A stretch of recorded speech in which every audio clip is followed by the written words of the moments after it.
Olá a todos, meu nome é Marcelo Santos e sejam muito bem-vindos aqui no nosso canal Alvo da Consciência. E nessa série nós estamos falando de teologia, mitologia e ciência. E muitas pessoas podem até perguntar qual seria a relevância de a gente estudar esse tema. É que grande parte das indagações da humanidade, tanto nas questões físicas, naturais e visíveis, tanto nas questões sobrenaturais e metafísica, são compreendidas no campo da teologia, da mitologia e também da física quântica. Ou seja, a física quântica, ela é a ciência que explica quase todos os fenômenos que acontecem aqui nesse nosso mundo.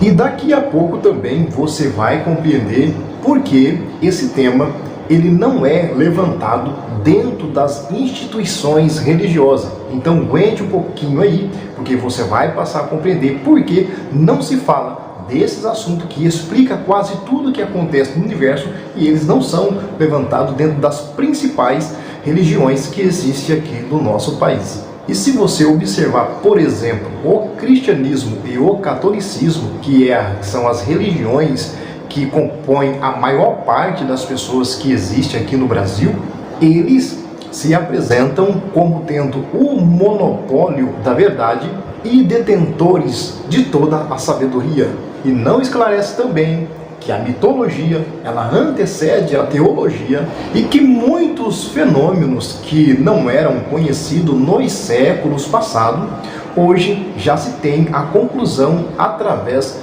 do avanço da ciência e também o avanço da física quântica. E quanto mais a ciência e a física quântica se avança, mais aqueles fenômenos que não tinham explicações agora começam a ter explicação através do avanço da ciência. E como nessa série nós estamos falando sobre os mitos, é importante dizer também que os mitos, eles são atemporais. Eles são escritos e eles são interpretados de acordo com a realidade de cada povo e com a realidade de cada cultura. E os mitos também, é claro, sempre estarão ligados às questões religiosas, à criação do mundo, do universo, da criação do homem, planta, animais, a separação da terra entre o céu, a criação da humanidade através do barro, através da argila e através também de outras matérias-primas como o galho de árvore, através de pedras, do ser humano sendo criado através de corpo de deuses, e cada cultura usava ali os elementos básicos presentes em suas regiões para poder então tecer um mito. É importante dizer também que a língua hebraica quanto a escrita hebraica, elas não são nem a primeira e nem a mais antiga que existe aqui nesse nosso universo. Porque antes disso nós temos o acadiano, antes disso nós temos as escritas cuneiforme, que foram inventadas pelos sumérios há milhares de anos, mesmo antes de existir um povo chamado hebreu. Outra coisa interessante também é que a Bíblia não é o primeiro e nem o único livro a falar sobre a criação, a falar sobre divindades, a falar sobre animais falantes, a falar sobre sacerdote, a falar sobre sacrifício, a falar sobre ofertas, a falar sobre dízimos, a falar sobre princípios, regras e leis. Inclusive, tem até um pastor aí nas redes sociais dizendo que da onde que tirou-se a moral de não mentir, não adulterar, colocando a Bíblia como se a Bíblia fosse a primeira e o único livro que tivesse escrito esses tipos de princípios. Mas muito antes da Bíblia ser escrita, esses princípios já existiam, principalmente se citar um aqui, o Código de Hammurabi, que antecede a milhares de anos antes da Bíblia e que já falava e que já tratava sobre esses e muitos outros assuntos. Se a gente fosse falar aqui, por exemplo, da Babilônia, considerada como sendo o berço da civilização humana, e Babilônia significa porta de Deus, o nome Babilônia significa porta de Deus, E essa civilização, ela surge ali na planície entre o rio Tigre e o rio Eufrates, que é citado ali várias vezes no livro de Gênesis, que fala sobre o rio que corria ali sobre o jardim do Éden. E essa referência é Gênesis capítulo 2 e versículo 14, uma delas, que hoje é o sul do atual Bagdá, ali no Iraque. Mas antes mesmo dos babilônicos, nós temos ali os sumérios, que já tinham um império estabelecido ali naquela região chamada Mesopotâmia, nesse exato lugar onde é conhecido como o berço da civilização humana, o berço da humanidade, que quando o rei Hammurabi ele governou e conquistou todas as cidades e todas as tribos ali ao redor, e como um legislador, ele escreveu ali as suas leis em caracteres cuneiforme, como eu já havia dito antes, em blocos de barro que foi posteriormente descoberta pelos arqueólogos. E a principal obra ali dos sumérios e dos babilônicos é conhecido como Epopeia de Gilgamesh, ou Epopeia de Gilgamesh. Uma história ali muito interessante também, que eu já li, indico também para aqueles que quiserem ler, que você vai perceber uma semelhança muito grande com muitas coisas escritas aqui nesse livro. E temos também o Código de Hammurabi, onde ali é encontrada a famosa lei de Talião, que é dente por dente e olho por olho, onde nós encontramos também aqui na nossa Bíblia, no livro de Êxodo, no capítulo 21, do versículo 23 ao 25, e também nós encontramos essa passagem no livro de Mateus, no capítulo 5 e no versículo 38. E muito desses princípios, eles são válidos e influenciam o mundo até aos dias de hoje. E há um certo pastor aí na internet que diz que todas as questões morais que norteiam a humanidade nos dias de hoje, ela provém unicamente da Bíblia. É assim que ele diz em seu vídeo, dizendo que a Bíblia é o único lugar onde fala de algumas questões morais. Ali ele fala sobre a mentira, ele fala sobre o casamento, dizendo que a Bíblia seria o único lugar que falaria ali de umas questões morais que norteiam a humanidade dos dias de hoje. Mas isso é uma falta de informação muito grande, porque se ele tiver um pingo, por exemplo, de honestidade e de conhecimento, ele vai perceber que isso não é original e nem oriundo da Bíblia. As questões morais, elas já eram tratadas muito antes de existir povo judeu conhecido aqui no nosso planeta. Mas entre os sumérios não foi encontrado ali apenas o berço das leis. Foi encontrado ali, desenvolvido na Suméria, a astronomia, por exemplo, a literatura, a matemática, a cultura,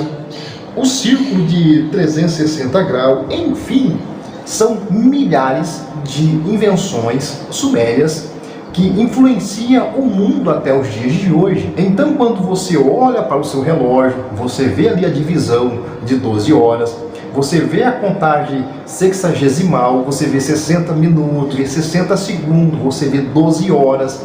você vê a contagem do tempo, a contagem dos dias. Isso vem tudo da Suméria, que influencia o mundo até os dias de hoje. Agora para pensar e analise comigo. Se hoje nós estamos vivendo há mais de 2.000 anos depois de Cristo, analisa isso, mais de 2.000 anos depois de Cristo, hoje o nosso mundo ainda é influenciado pelas descobertas e criação suméria. Imagine aquelas civilizações que habitavam no planeta não 2.000 depois de Cristo, mas 2.000 antes de Cristo, que dá aproximadamente mais de 4.000 anos atrás, e que eram contemporâneos, vivendo os vizinhos ali aonde os sumérios habitavam. Então, se nós aqui, que somos divididos por milhares de quilômetros em outro continente, ainda hoje, 2.000 anos depois de Cristo, ainda somos influenciados pela descobertas e criações sumérias, de criações sumérias e babilônicas. Imagine então aquelas civilizações que habitavam ali em torno da Mesopotâmia, vivendo em um mesmo contexto, vivendo em um meio ambiente, sendo vizinho territorial há 2000 anos, agora antes de Cristo. Imagina quanto que esse povo, principalmente o povo hebreu, o quanto não foi influenciado nos seus costumes, não foi influenciado dentro da sua cultura, não foi influenciado sobre muitos dos mitos, que eram mitos sumérios, mitos babilônicos, e que foram depois reescritos aqui com uma outra perspectiva, mas com a mesma estrutura e com a mesma visão dos seus antepassados. Então, por que muitas vezes a religião, o sistema religioso, eles tentam suprimir dos seus fiéis o conhecimento tão importante de uma mitologia tão importante, de uma mitologia tão significativa para a sociedade? Porque hoje todas as civilizações vivem através de mito, nós aqui vivemos também através dos nossos mitos. Quantos mitos temos aqui no nosso país, nos países vizinhos? Quantos mitos não existem para tentar explicar um evento? Só que esses mitos, a religião é um pouco oculta, esconde dos seus fiéis. Os líderes religiosos não fazem questão que esses mitos sejam lidos, porque eles talvez pensam que o cristão ele possa olhar o mito e entender que ali não há verdade nenhuma, e esse fiel venha perder todo o temor. E nós sabemos que a maior parte das pessoas dentro de um sistema religioso hoje é através do medo, muitas vezes através da ganância, através do medo. E quando o medo já não faz parte mais do contexto da sua vida, é muito fácil esse fiel pegar e sair daquele local. Não vai mais fazer sentido que ele esteja ali naquele local, porque ele já não tem mais medo, que ele sabe que toda a história ela proveio de grandes mitos que influenciaram não somente a sociedade judaica, mas outras civilizações espalhadas no mundo inteiro.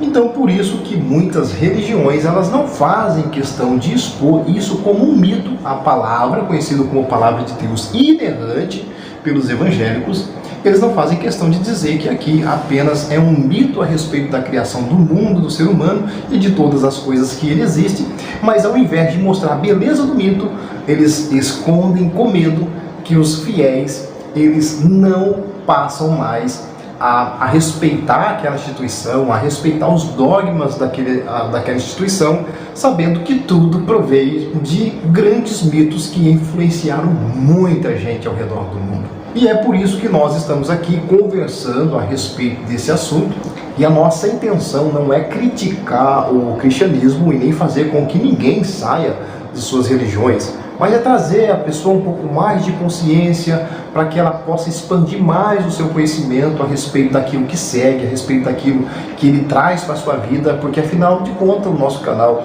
se chama Alvo da Consciência. A nossa maior vontade, nosso maior desejo é que as pessoas tenham mais expansão de consciência e acaba tendo também um autoconhecimento de sua vida e do seu lugar aqui nesse planeta.